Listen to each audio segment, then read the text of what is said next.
você tá bom? Seja bem-vindo mais uma vez no nosso Tribuna Independente. Olha, Rodrigo, é um número assustador, né? 56% a mais. Por que os condomínios hoje deixaram de ser tão seguros quanto eram antigamente? Boa noite. Boa noite. Prazer estar aqui novamente. Adorei a música, adorei a mensagem da vela, inspiradora. Muito obrigado.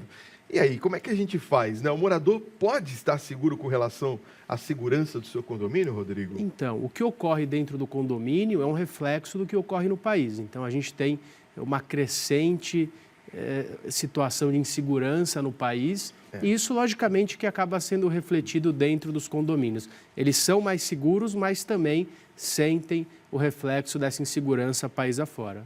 Agora, eu quero que você participe do nosso programa 119503366870, o nosso WhatsApp já está aqui no vídeo, copia aí, já coloca a sua mensagem com o seu nome e a localidade de onde você está falando.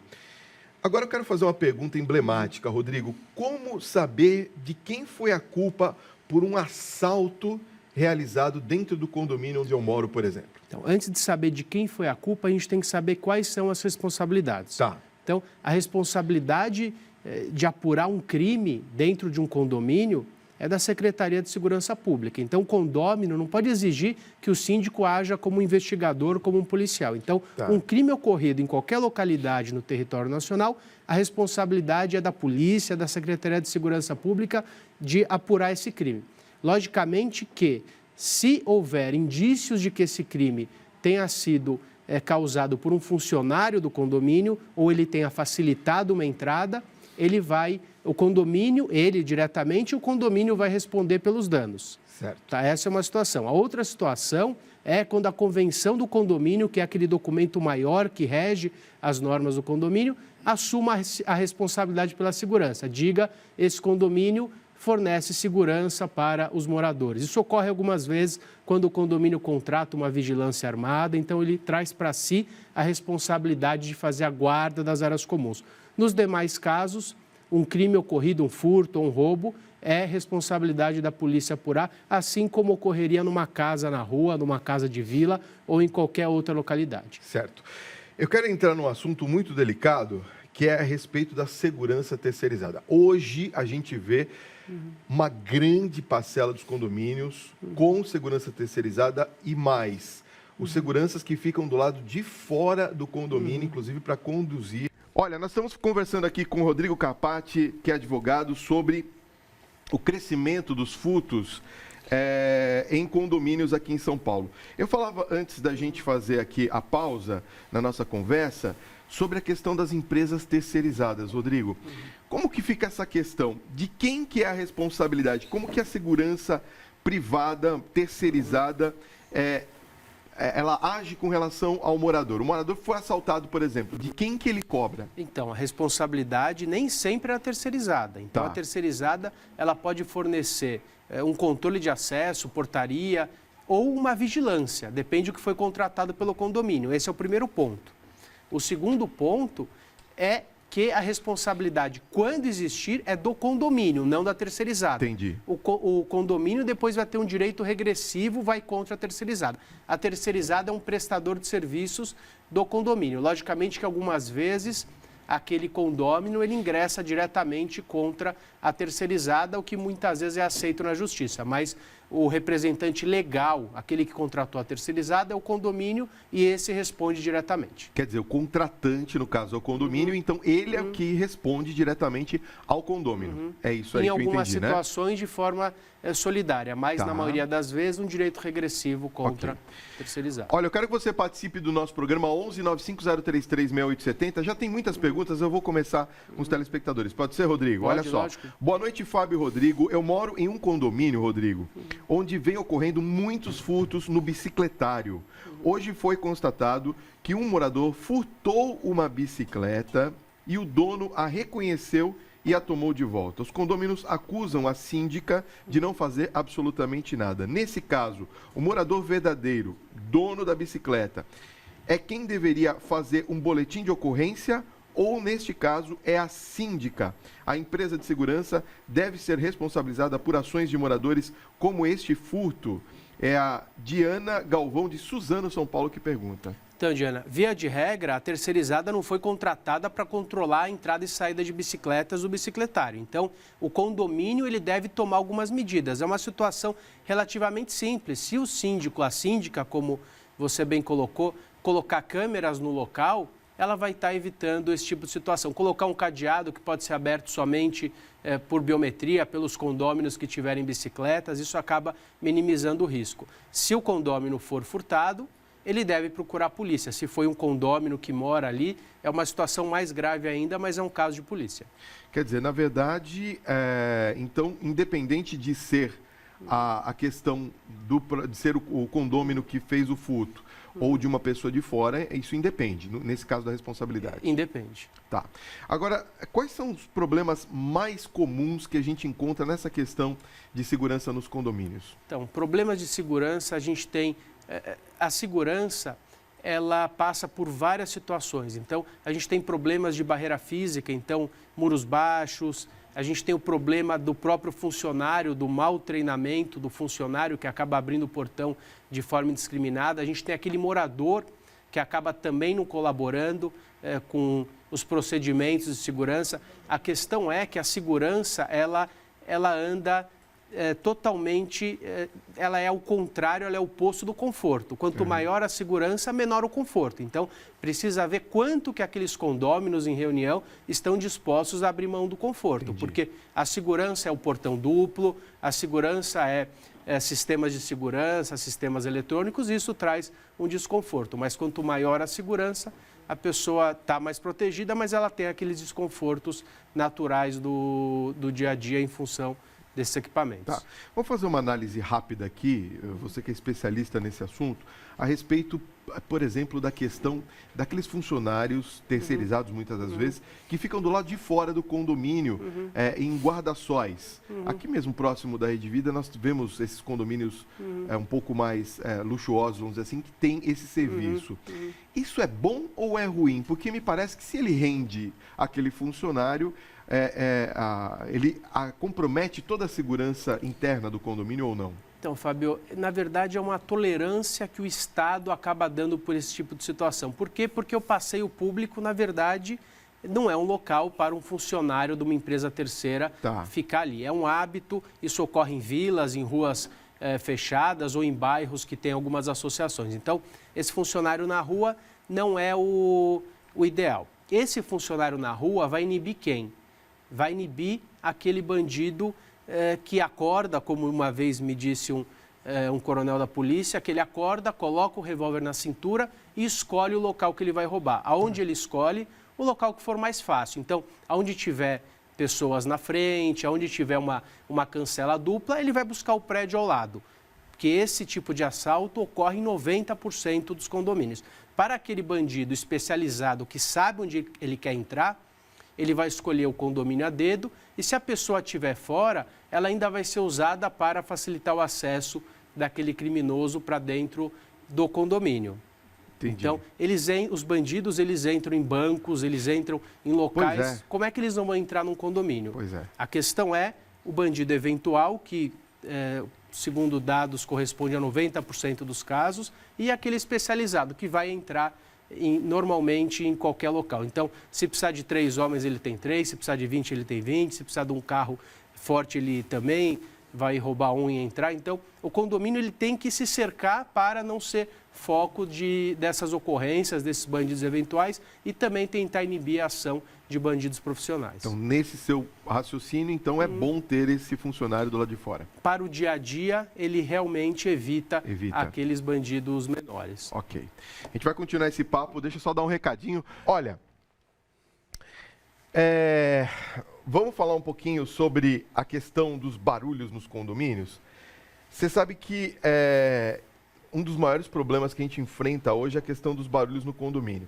E quando ele ultrapassa o limite do tolerável, a gente perde também a noção de que está acontecendo alguma coisa dentro do condomínio. Como que a gente pode evitar esse tipo de problema? Porque me parece que os condomínios agora estão sendo feitos com as áreas, por exemplo, de acesso público, os salões de festa e tal, mais próximos da entrada. Isso ajuda? Não, isso ajuda, Fábio. A gente tem uma ABNT de 2013 que criou algumas regras para isolamento acústico. Tá.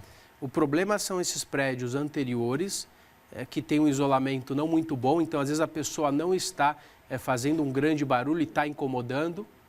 Tá? Nós temos uma legislação, uma legislação federal, que ela traz decibéis permitidos para que a pessoa, dentro de um condomínio, dentro de uma unidade, possa fazer barulho. Isso vai variar de zoneamento, se a zona ela é mista, se ela é uma zona estritamente residencial, mas mesmo assim os limites são baixos e as pessoas acabam reclamando. E quando a pessoa está trabalhando, chega em casa, quer descansar e tem muito barulho, muitas vezes ela acaba perdendo a cabeça, acaba sendo indelicada. Então o problema de barulho dentro do condomínio é um problema que é muito complicado, fora o barulho que a gente tem do dia a dia na rua. Às vezes é um prédio que está próximo à rua, a pessoa reclama do portão, a pessoa reclama do carro que passa na rua, então os barulhos são complicados. O síndico precisa ter muita cautela, nem todo problema de barulho é responsabilidade do síndico, então algumas situações o morador pode resolver diretamente com o morador de cima. O cachorro incomoda, eu vou conversar com o morador e vou ver se ele coloca um carpete para a unha não fazer barulho. Vou conversar com a moradora que entra de salto, se ela pode deixar o salto na entrada. Algumas situações, soluções simples podem ser resolvidas assim. Não adianta arrumar confusão, isso vai piorar a situação. O síndico muitas vezes pode chamar aqueles moradores, tentar resolver. Quando o caso não tiver solução, infelizmente ele acaba parando na justiça e depende de uma perícia para ver se o barulho é real e quais são as situações que podem ser resolvidas daí. No caso, por exemplo, da pessoa perceber de que o barulho que ela está notando é vindo de alguém que está arrombando um apartamento. A pessoa deve comunicar a portaria ou deve ligar diretamente para 190?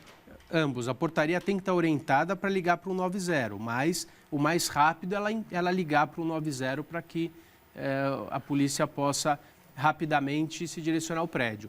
O zelador ou o síndico, eles precisam ser prontamente avisados, mas ele tem que certificar. Logicamente, se for um barulho de arrombamento, ele não precisa ir lá diretamente, mas se ele escutar um barulho, nem tudo é arrombamento. Ele tem que tomar muito cuidado com falsa notícia, movimentar a máquina administrativa de forma desnecessária. Tá. O Daniel do Rio de Janeiro faz uma pergunta muito interessante. Um abraço ao povo carioca que sempre está com a gente aqui. Ele pergunta a respeito das câmeras que estão sendo instaladas no condomínio dele. Está bem longo aqui, eu vou reduzir, tá? Ele diz que no prédio dele, cada andar agora tem uma câmera de segurança. Imagina um prédio com 15 andares, né, e 4 apartamentos, você colocar, se tiver 2 torres, é uma quantidade enorme de câmeras. Mas tudo bem. Nesse caso, ele está perguntando se é permitido isso. Então, nós temos condomínios de 900 unidades e alguns deles também têm câmeras em todos os locais. Em todos os andares. É permitido para questões inerentes à segurança e à vigilância, não para invadir a privacidade de ninguém. Se isso ocorrer, o condomínio vai sofrer uma ação ou vai ter que pagar um dano moral, por exemplo.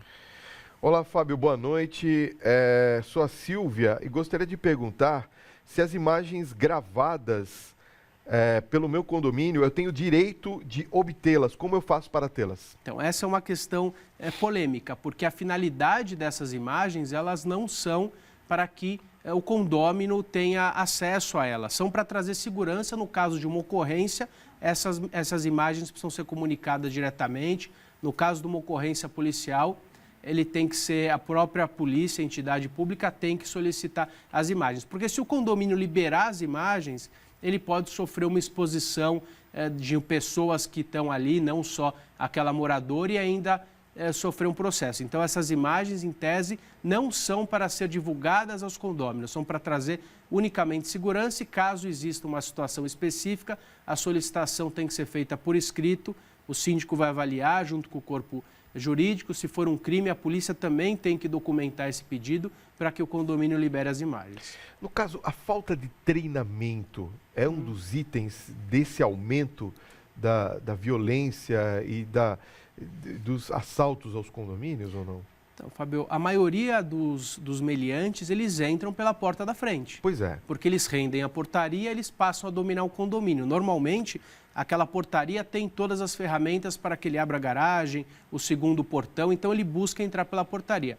Então, o porteiro mal treinado acaba abrindo, o morador mal treinado, que não está diretamente envolvido com a segurança, também acaba facilitando. Então, são diversos fatores. A falta de barreira física também atrapalha essa situação, mas, com certeza, a falta de treinamento é um fator essencial. Não adianta investir em equipamentos milionários e colocar um funcionário ali recém-iniciando e ele passa... Imagina um condomínio como desse nosso telespectador do Rio de Janeiro, onde o porteiro entra novo, ele passa a ter 35 chefes, né? Ele passa a ter 35 pessoas com anseios diferentes, com rotinas diferentes. Então, até que ele entenda o que está acontecendo, tenha o hábito, saiba o hábito de todo mundo, ele acaba deixando o condomínio vulnerável, além do que algumas pessoas, alguns funcionários acabam não sofrendo a reciclagem ou treinamento após um certo período, o que é essencial. Agora, deixa eu te perguntar uma coisa. A questão, eu vi uma tecnologia nova agora, são uma espécie de uns chaveirinhos, né, em que o condomínio tem esse chaveirinho. Aí ele pode ter, acho que 2 ou 3 chaveirinhos desse, onde ele libera o acesso dele ou de alguém que esteja com ele. Por um lado, a tecnologia nos ajuda nesse sentido de identificação. Mas, por outro, se tem alguém que me sequestrou na rua, fala, olha, você vai entrar no seu condomínio, eu vou com você. E não se anuncia absolutamente nada, eu passo o chaveirinho e entro no condomínio.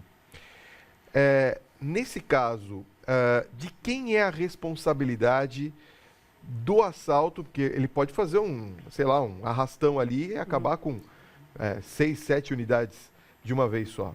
Fábio, hoje está na moda e é uma situação importante que é a portaria virtual ou portaria digital. Pois é. Cada vez menos funcionários e trabalha com esse tag que você falou. Tecnologia, né? Perfeito. Isso tem sido cada vez mais frequente no condomínio. Mas aquela pessoa que está chegando com um meliante, com a arma apontada para ele, com um porteiro no prédio, e ele fala, olha, se você não se identificar como amigo ou pedir para entrar, eu vou lhe matar. Então, isso indifere se a pessoa entrou com um tag ou se ela entrou através de uma portaria física aberta por um porteiro, por um funcionário. Tá. O condomínio ele não é responsável por um crime que está ocorrendo, salvo se o condomínio assumiu a responsabilidade pela segurança, o que é difícil, ou se algum funcionário tenha concorrido com isso. Então, via de regra, um sequestro relâmpago, que a pessoa entre no condomínio, não é de responsabilidade nem do condomínio, nem daquele morador. Já tivemos casos onde aquele morador entra com o meliante e depois assaltam outros andares e querem que a responsabilidade seja do morador. Pois é. Mas não é. Qualquer um está suscetível a um assalto relâmpago. Se eu sair daqui hoje, por exemplo, e for assaltado na frente, a emissora não é responsável. Olha, nós tiramos aqui realmente muitas dúvidas. Eu queria encerrar o nosso papo perguntando sobre a questão de investigação, não é? Eu percebo que nós tivemos muitos crimes que envolvem ou armas de fogo ou de lançar pessoas de determinados andares ou até mesmo, no último caso, lá próximo, inclusive de onde eu moro, lá na Moca, nós tivemos, o Mário também mora por lá, né, Mário? Realmente foi uma situação muito delicada, onde entraram 2 assaltantes, um deles foi baleado dentro do condomínio, e depois, quando a polícia chegou e começaram a atirar a população já era tão grande ali, porque é uma rua sem saída, o pessoal queria linchar aquelas pessoas. E a gente percebe que falta um pouco de calma das pessoas para tentar resolver aquela situação, porque a situação poderia ser pior ainda do que a gente verificou. Qual seria uma dica de ouro para quando eu enfrentar uma situação como essa? Alguém chegou em mim e quer que eu entre no condomínio ou me abordou ali na rua, na entrada, e quer que eu coloque aquela pessoa para dentro. O que eu faço? A orientação normalmente você primeiro não ter objetos que identificam onde você está morando. Então, essa é uma orientação aqueles tags com o nome do condomínio. Então, evitar entrar dentro do seu condomínio, onde tem ali os seus familiares, os seus filhos. A partir do momento que você está com o meliante, a polícia normalmente te orienta a não reagir, não encará-los, não olhar no olho e procurar manter a calma. Logicamente que isso nem sempre é possível, mas é um exercício. O brasileiro está muito cansado da insegurança, então isso é uma situação que nos incomoda muito, mas numa situação como essa, o mais importante é que ele saia com vida e que a gente possa ter esperança que essa questão da segurança pública possa ser resolvida o quanto antes. Olha, uma última pergunta que chegou aqui, que também é muito interessante, já vi isso aqui, a Edinalva, de Rui Barbosa, lá na Bahia, ela pergunta uma coisa interessante.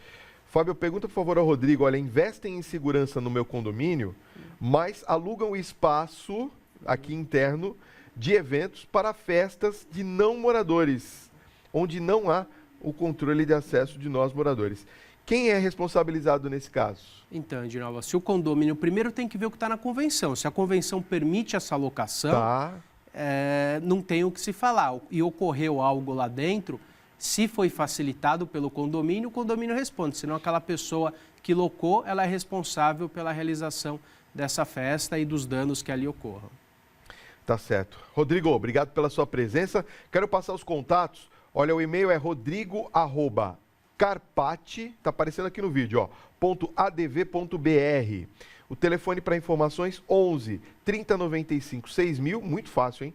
3095 6000. O Facebook é dr.rodrigocarpati. É isso? É isso. Eu que agradeço, Fábio. Eu estou à disposição. Eu quero agradecer. Muito bom esse papo e nós vamos voltar a esse assunto mais algumas vezes no nosso Tribuna, tá bom? Sim. Obrigado por ter vindo, tá, Rodrigo?